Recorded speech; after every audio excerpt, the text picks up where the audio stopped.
என்னோட கேஸில் சீமான் உச்சநீதிமன்றம் போய் விசாரணைக்கு ஒரு இடைக்கால தடையை வாங்கினார் இல்லையா.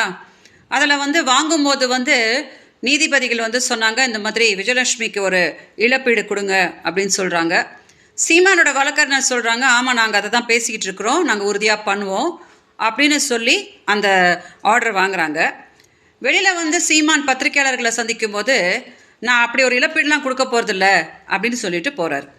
ஸோ தமிழ்நாடு மீடியாவுக்கு என்ன கன்ஃபியூஸ் ஆகுது அப்படின்னா, அடுத்ததான் நான் என்ன பண்ண போகிறேன், இல்லை என்கிட்ட ஏதாவது பேச்சுவார்த்தை நடத்தியிருக்கிறாங்களா, எனக்கு ஏதாவது இழப்பீடு கொடுத்துருக்குறாங்களா அப்படின்னு மீடியாவுக்கு ரொம்ப கன்ஃபியூஷனாக இருக்குது. ஸோ நான் எல்லாருக்கிட்டையும் பேச முடியாதனால இந்த வீடியோ வாயிலாக எல்லாருக்கும் கிளாரிட்டி கொடுத்துட்றேன். இப்போது 14 வருஷமாக இந்த கேஸில் நான் எப்படி போராடிட்டு இருக்கேன் அப்படின்னு உங்களுக்கு எல்லாருக்குமே தெரியும். இதில் எந்த அரசியல் இதுவும் கிடையாது. சீமான் தான் தப்பிக்கிறதுக்கு இவங்க பின்னாடி காங்கிரஸ் இருக்காங்க, இவங்க பின்னாடி பாரதிய ஜனதா இருக்காங்க, இவங்க பின்னாடி திமுக இருக்காங்க அப்படின்னு சும்மா பொய் சொல்லிக்கிட்டு தப்பிச்சிட்ருக்கிறார். இப்போ கூட சீமான் எந்த தவறும் செஞ்சுருக்கலன்னா, தமிழ்நாடு காவல்துறை பண்ணுற விசாரணைக்கு நேர்மையாக ஒத்துழைச்சிருந்தாருன்னா நிறைய விஷயங்கள் வெளியில் வந்திருக்கும்.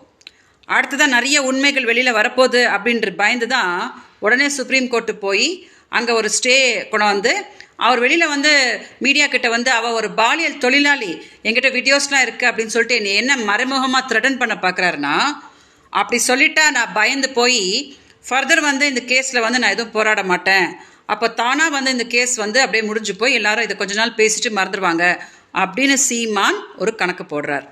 இப்போ சீமான் கிட்ட நான் என்ன சொல்கிறேன்னா, பாலியல் தொழிலாளின்னு 14 வருஷமாக என்னை சொன்னதுக்கு நான் விடவே மாட்டேன்.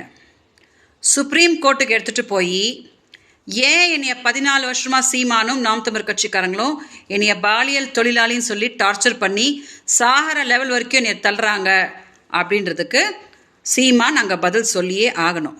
ஓகே, அதனால் நான் ஏதோ பின்வாங்கிட்டதாவோ இல்லை அவங்களுக்கு பெரிய அளவில் ஒரு செட்டில்மெண்ட் பண்ணியாச்சு அப்படின்ற பேச்சுக்கோ யாரும் காது கொடுக்காதீங்க.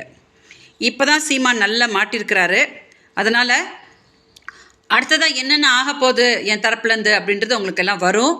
அது வரைக்கும் தயவு செஞ்சு எல்லாம் பொறுமையாக இருங்க. தயவு செஞ்சு இந்த வீடியோவை மீடியா டெலிகாஸ்ட் பண்ணும்போது அங்கே குழப்பத்தில் இருக்க பெரிய நிறைய பேருக்கு ஒரு கிளாரிட்டி கிடைக்கும், மக்களுக்கு கிளாரிட்டி கிடைக்கும்.